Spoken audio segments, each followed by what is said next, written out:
Hello students, welcome back to my channel maths magic. बच्चों मैं शशि। बच्चों आज के इस वीडियो में हम लोग पढ़ेंगे क्लास 10 स्टैंडर्ड का मैथ्स, जिसमें हम लोग करेंगे एनसीईआरटी बुक का 13 chapter surface area and volume के एक्सरसाइज 13.3। बच्चों इस चैप्टर के प्लेलिस्ट का आपको लिंक मिल जाएगा इस वीडियो के डिस्क्रिप्शन बॉक्स में। आप वहाँ जाकर इसके पहले के सारे वीडियो देख सकते हैं। तो आज के इस वीडियो में स्टार्ट करेंगे एक्सरसाइज 13.3 के एग्जाम्पल से। तो इस एक्सरसाइज में हमें जो काम करना है उसमें करना क्या है, conversion of solid from one shape to another. मतलब इसमें एक शेप से दूसरे शेप में कन्वर्ट करने के बाद हमें पहले शेप का मान लो डायमेंशन दिया हुआ है, दूसरे शेप का डायमेंशन में कुछ चीज़ छूटा है चाहे नहीं दिया हुआ है, तो हमें क्या करना होगा, दोनों शेप का वॉल्यूम निकाल के हम वो सेम कर देंगे और सारी वैल्यू पुट करने के बाद जो चीज़ नहीं दिया वो निकल जाएगा। ठीक है। तो इस एक्सरसाइज में जो एग्जाम्पल दिया है पहला, वो एग्जाम्पल नंबर 8 है। वो क्या कह रहा है, देखिए एग्जाम्पल 8 में कह रहा है a cone of height 24 centimetre and radius of base is 6 centimetre is made up of modeling clay. A child reshape it in the form of a sphere. तो find the radius of the sphere। मतलब क्या है, एक modelling clay का एक कोन बना हुआ है जिसका डायमेंशन दिया हुआ है। कोई बच्चा क्या किया, उस कोन को रीशेप मतलब अगर दूसरा शेप दे दिया जो कि स्फीयर बन गया, तो स्फीयर का हमको निकालना है रेडियस। तो क्या करना होगा, कोन का वॉल्यूम और जो स्फीयर बना उसका वॉल्यूम सेम होना चाहिए। तो कोन का वॉल्यूम निकाल कर और स्फीयर का वॉल्यूम निकाल के हम इक्वल कर देंगे तो हमें रेडियस ऑफ स्फीयर मिल जाएगा। ठीक है। तो क्या क्या दिया पहले लिख लेते हैं। तो देखिए एग्जाम्पल नंबर 8, इसमें दिया हुआ है, पहला चीज दिया है हाइट ऑफ द कोन, जिसको हम h सपोज कर रहे हैं। ये दिया है 24 सेंटीमीटर। और क्या दिया है, बेस रेडियस दिया हुआ है, base radius of the cone जिसको हम r मान रहे हैं, ये दिया है 6 सेंटीमीटर। ठीक है। और कोन को रीशेप दिया गया किसमें, स्फीयर में, जिसकी रेडियस निकालना है। तो उस रेडियस को मान ले रहे हैं r1। Let radius of the sphere is equal to r। ठीक है। अब हुआ क्या, जो कोन को बच्चा क्या किया, रीशेप दे दिया, दूसरा से बना दिया स्फीयर, मतलब दोनों को वॉल्यूम सेम होगा। तो because cone is reshape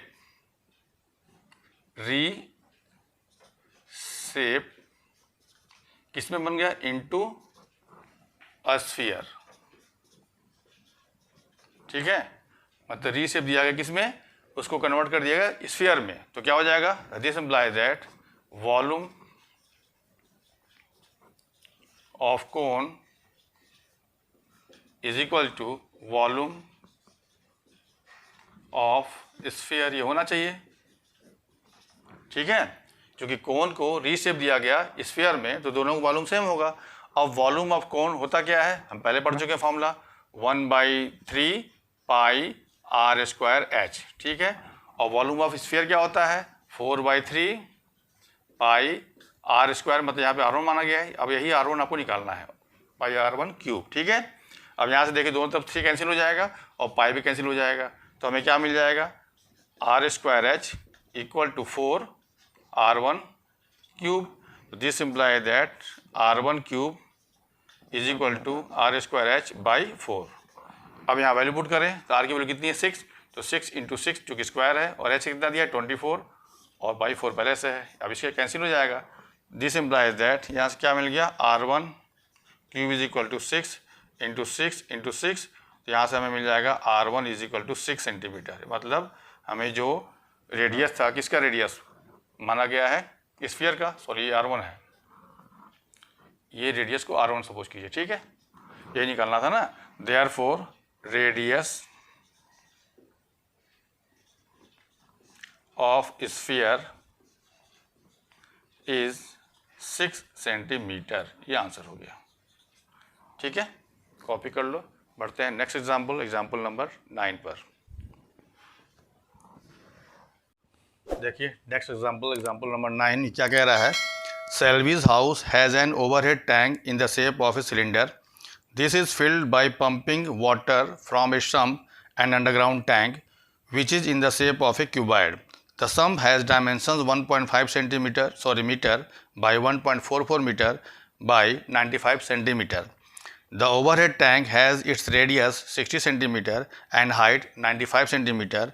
find the height of the water left in the sump after the overhead tank has been completely filled with the water from the sump which had been full. Compare the capacity of the tank with that of sump. Use pi is equal to 3.14. यहाँ पे क्या है, एक underground tank है जिसका shape cuboid shape का, जिसका dimension अलग दिया हुआ है। उससे पानी पंप करके हमें ओवरहेड टैंक जो कि सिलेंडर शेप में है उसको भरना है। ठीक है, उसका भी डायमेंशन दिया हुआ है।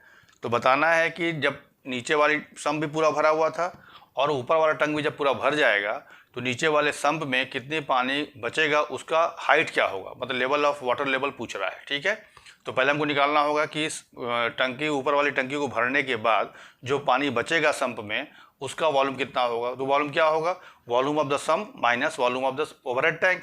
ठीक है, ये काम करके फिर उसको हमको हाइट निकालनी होगी। हाइट का मतलब क्या हुआ, तो हाइट इक्वल क्या हो जाएगा, वॉल्यूम ऑफ वाटर जो बचेगा सम्प में divide by L into B. Height चूँकि होता है L B H, H height निकालने का मतलब क्या है कि वॉल्यूम को हम डिवाइड कर देंगे लेंथ इंटू ब्रेथ से, तो हमको हाइट मिल जाएगा। तो पहला काम क्या करना है, हमको निकालना होगा कि कितना पानी बचा सम्प में, उसका वॉल्यूम। ठीक है, तो क्या क्या दिया पहले लिख लेते हैं। देखिए एग्जांपल नंबर 9, इसमें दिया हुआ है डायमेंशन ऑफ द सम्प।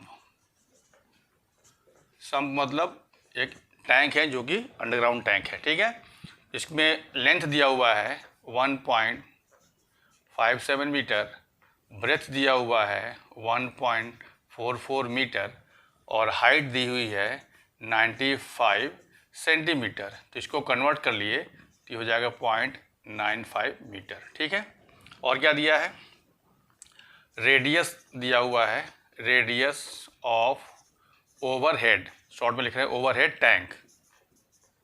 ठीक है, ये क्या है, इसको मान रहे हैं आर, ये दिया है 60 सेंटीमीटर, तो इसको भी बना लेते हैं मीटर में, तो 1.6 मीटर हो जाएगा।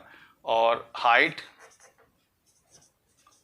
Of overhead tank, overhead tank कैसा है, सिलेंडर शेप में है, तो इसका हाइट मान रहे हैं हम लोग h1, चूँकि यहाँ पे एच ले चुके हैं तो h1 मान लीजिए। ये दिया आपका 95 सेंटीमीटर, तो इसको भी बना लेते हैं मीटर में, तो 0.95 मीटर, इतना चीज़ दिया हुआ है। ठीक है, अब निकालना है volume of the water left in the sump when overhead tank is completely filled with water. ठीक है, निकाल रहे हैं therefore volume of water left in the sump when overhead tank is completely filled। और कंडीशन ये है कि sump भी पूरा पानी से भरा हुआ था। ठीक है, तो जब ये पूरा भर जाएगा, इसका मतलब है कि सम्प में पानी की लेवल कुछ कम हो जाएगा। तो कितना कम हुआ पहले वो निकालना है, वॉल्यूम कितना बचा उसका, तो क्या हो जाएगा, इसको v मान रहे हैं, तो v इक्वल टू क्या हो जाएगा, volume of sump minus volume of overhead tank. यही होगा ना, क्योंकि टैंक सम्प में से पानी निकल कर चला गया ओवरहेड टैंक में, तो ये पूरा भर गया, तो जितना वॉल्यूम इसका था वो निकाल देंगे, तो जो वॉल्यूम बचेगा वो किस में बचेगा, सम्प में बचेगा। तो volume of water in the sump left क्या होगा, volume of the sump minus volume of the overhead tank. अब सम्प का शेप कैसा है, क्यूबाइड शेप का है, तो क्यूबाइड का वॉल्यूम क्या होता है, LBH, तो LBH। और ओवरहेड टैंक का शेप कैसा है, सिलेंडर शेप का है, उसकी वॉल्यूम क्या होती है, पाई आर स्क्वायर एच, तो पाई आर स्क्वायर एच, इसको H1 माना गया है। ठीक है, अब सबका वैल्यू पुट कर दें, तो वैल्यू पुट करने पे क्या आ जाएगा, L का वैल्यू कितना है 1.57, B कितना है 1.44 और H कितना है 0.95, माइनस पाई की वैल्यू क्या रखना है 3.14, आर कितना है इसका 0.6, तो ये हो जाएगा 0.6 इंटू 0.6। ठीक है, और हाइट कितना है 0.95। ठीक, अब इस पूरे को मल्टीप्लाई करें, फिर इसको मल्टीप्लाई करें, फिर माइनस करें, तो काफ़ी टाइम लगेगा। तो ध्यान से देखो, ये वाली वैल्यू में अगर 2 से मल्टीप्लाई कर देंगे तो 3.14 आ जाएगा। ठीक, और ये वैल्यू दोनों में है, कॉमन निकल सकता है, मतलब यहाँ से हम 2 निकाल कर इसमें मल्टीप्लाई कर दें तो ये हो जाएगा 3.14। तो क्या हो जाएगा, देखिए इसमें से 2 निकाला गया और इसमें मल्टीप्लाई कर दिया, क्या हो गया 3.14। अब 2 इसमें निकाल चुके हैं तो इसको 2 से डिवाइड करना होगा, तो क्या हो जाएगा 0.72 इंटू 0.95, ठीक, माइनस ये वाले वैल्यू लिखिए पूरा, तो क्या हो जाएगा ये 3.14, इसको मल्टीप्लाई कर देते हैं क्या आ जाएगा 0.36 और इंटू 0.95, ठीक। अब यहाँ से ये और ये कॉमन निकल जाएगा चूँकि दोनों में है, तो 3.14 इंटू 0.95, 0.95 जो कॉमन लेंगे तो अंदर क्या बचेगा 0.72, ये वाला बचेगा और ये वाला बचेगा माइनस में 0.36, तो ये क्या हो जाएगा देखिए 3.14 इंटू 0.95 इंटू ये माइनस करने पर क्या आएगा 0.36 आ जाएगा, ये हो गया मीटर क्यूब। इस वॉल्यूम की ये इतनी ही वॉल्यूम पानी सब में बचा रहेगा। अब हमें निकालना, ये वॉल्यूम नहीं निकालना, हमें निकालना क्या है, हमें निकालना है कि इस जो ये पानी है उसका लेवल का हाइट क्या होगा। देयरफॉर ये वॉल्यूम है, वॉल्यूम का मतलब LBH, तो हमें हाइट निकालना है, मतलब इस वॉल्यूम को अगर हम L इंटू ब्रेथ से मतलब लेंथ इंटू ब्रेथ से डिवाइड कर देंगे तो हमें क्या मिल जाएगा, हाइट मिल जाएगा। तो therefore height of the water level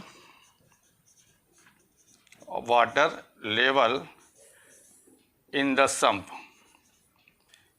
sump, ये क्या हो जाएगा, जो पानी बचा उसका वॉल्यूम, तो पानी क्या बचा, ये वाला बचा है, इतना वॉल्यूम बचा है, तो दिस डिवाइड बाई जो सम्प की लंबाई और चौड़ाई है डिवाइड कर देंगे उससे, तो हमें हाइट मिल जाएगा पानी का, ठीक है। तो ये हो जाएगा 3.14.95.36, ये वॉल्यूम बचा हुआ है पानी का, और इसको हम लेंथ और ब्रेथ से डिवाइड कर दें, किसके लेंथ और ब्रेथ से, सम्प के, तब हमें मिल जाएगा इस पानी का हाइट का लेवल क्या था, मतलब लेवल का हाइट क्या था, ठीक है। तो इसका लंबाई कितना है 1.57 और मल्टीप्लाई बाई चौड़ाई कितनी है 1.44। इसी को सॉल्व कर लेंगे तो देखो क्या होगा, जब इससे काटेंगे ये तो ये पूरा 2 बार कट जाएगा, और इससे काटेंगे तो ये पूरा आपका 4 टाइम जाएगा ये, ठीक, और ये 2 से फिर कट जाएगा, तो क्या बच गया ये 0.95/2, ये मीटर में बचा। इसको कन्वर्ट कर लेंगे सेंटीमीटर में तो क्या हो जाएगा 0.95/2, दैट इज़ 47.5 सेंटीमीटर। मतलब एक आंसर ये हो गया, मतलब जो पानी बचा रहेगा सम्प में उसका लेवल का, उस लेवल कितने लेवल तक होगा, वो 47.5 होगा। अब निकालना है हमको क्या, कंपेयर करना है capacity of tank and capacity of sump के बारे में, ठीक है। तो देयरफॉर कैसे करेंगे, तो कैपेसिटी ऑफ टैंक मतलब ओवरहेड टैंक डिवाइड बाई, जब भी हमको कंपेयर करना है मतलब क्या करें, दोनों को वॉल्यूम को डिवाइड कर दीजिए, ऑफ सम्प। तो इसका क्या आया था, इसका आया 3.14 इंटू 0.6 इंटू 0.6 इंटू हाइट कितना था 0.95, ये था आपका कैपेसिटी ऑफ टैंक। इसका क्या आया था LBH मतलब 1.57, 1.44 अब 0.95, ये पूरा कट गया इससे, और ये से 2 बार कटेगा, ये हो गया पॉइंट, ये जब काटोगे तो कट जाएगा आपका 4 टाइम्स, ठीक है। तो क्या आ गया ये 2/4 दैट इज़ 1/2, तो ये आंसर हो गया। मतलब क्या हुआ कि दोनों का जो रेशियो है कैपेसिटी का वो 1:2 का, मतलब 1/2, मतलब टैंक का कैपेसिटी जो है सम के कैपेसिटी से आधा है, मतलब 1/2 आ गया। ये आंसर हो गया सेकंड वाले पार्ट का, ठीक है। कॉपी कर लीजिए इसको।